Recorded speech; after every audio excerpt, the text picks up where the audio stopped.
May 1994. 4 years after his release from prison, Nelson Mandela stands before his nation as South Africa's first democratically elected president. But beneath the hope surrounding his rise, the remnants of decades of apartheid are dangerously smoldering. His country, still divided, is on the brink of implosion. In 20 months of increased South African racial violence, more than 750 people have been killed.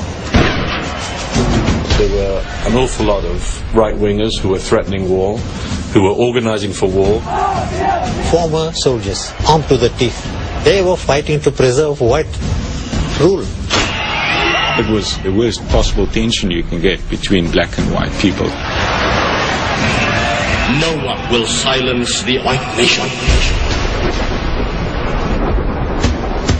As the violence intensified, Mandela rallied international support to bring the 1995 Rugby World Cup to South Africa, determined to use the world stage to unite his nation. But he was taking a risk because rugby and the South African national team, the Springboks, had long been associated with the very worst of the country's history. In South Africa, rugby was the white man's game. I hated rugby, I hated those ones who were playing rugby, and I hated the Springboks even more. Rugby is a sport of brute force, and as such, rugby in many ways symbolized apartheid oppression with which black people were being kept down. But now the man called Madiba by his followers was set on making peace with his former oppressors. He would become a rugby fan, but convincing black South Africans to stand behind the long-hated Springboks would not be easy. You see this cup that I'm wearing? I ask you all to stand behind them because they are our pride. Here is the man wanting us to reconcile with these brutish people who have humiliated us for ages in our own country. I wasn't going to be persuaded even by the great Madiba to support the Springboks. As the World Cup approached, Mandela repeated his message of one team, one country in townships and villages across South Africa. Moved by Mandela's support, the Springbok players visited the Robben Island prison, where Mandela had been jailed for nearly 3 decades. You go to the cell and you realize he sat here for how many years. And I remember James Small standing in the corner and there were tears running down his cheeks. It was quite amazing to experience, just for a few moments, what a man experienced for a lifetime.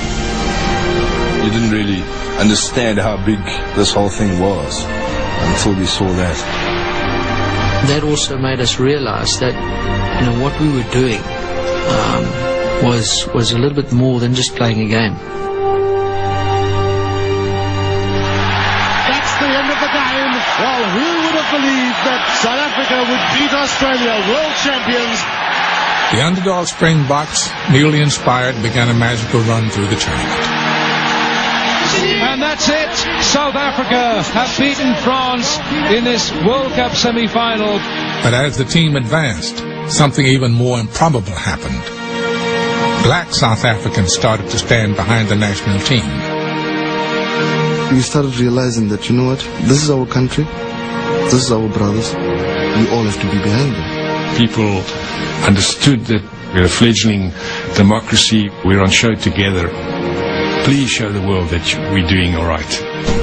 One team, one country. That was Mandela's vision. And on the morning of the final game, blacks and whites alike were swept up into a shared frenzy of excitement. As Mandela drove to Ellis Park Stadium, he saw firsthand what just weeks ago had been unimaginable.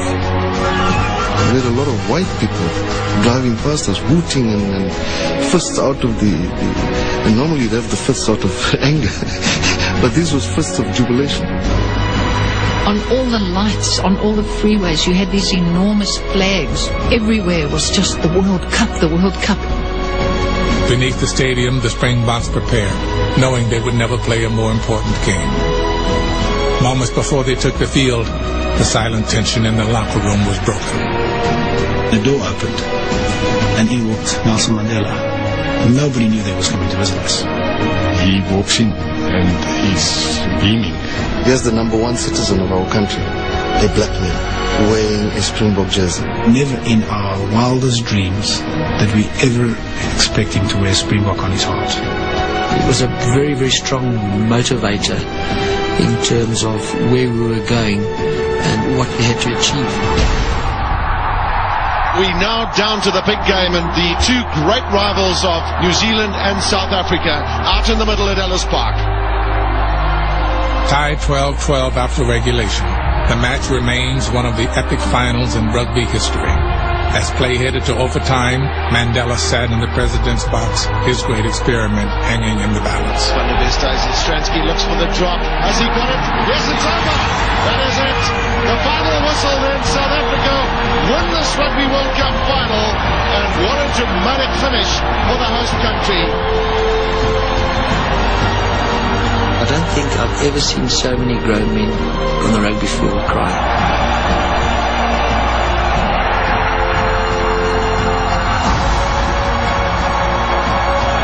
After the win, Nelson Mandela, wearing the symbol of his former enemies, prepared to step onto the field.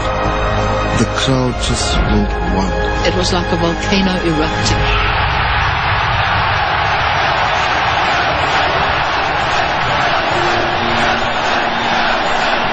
I'm trying to understand what the chant is. I realized that these white South African people who were chanting their president's name. This is Nelson. Nelson, Nelson. Nelson, Nelson. Nelson, Nelson. It was one voice. I never thought that we would hear that at a rugby stadium. At the time, I think it was just fantastic. We didn't know what hit us. I mean, it was just the most phenomenal. It was really quite incredible. The image of a joyous Mandela celebrating with the national team was mirrored in every corner of the once broken country. South Africans at last were rejoicing as one. Then we had 65,000 South Africans here today. Tremendous support. David, we didn't have 60,000 South Africans. We had 43 million South Africans.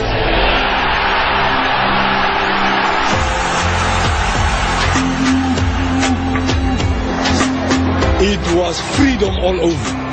The moment that the cup was handed over to Madiba, I told myself, these are people that I have to build this country together. There's one South Africa. All my hatred is going to gain me absolutely nothing.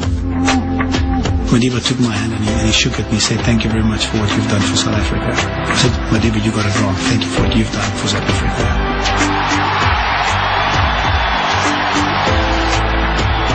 I think it was great vision from the man to have used that opportunity to make us see each other.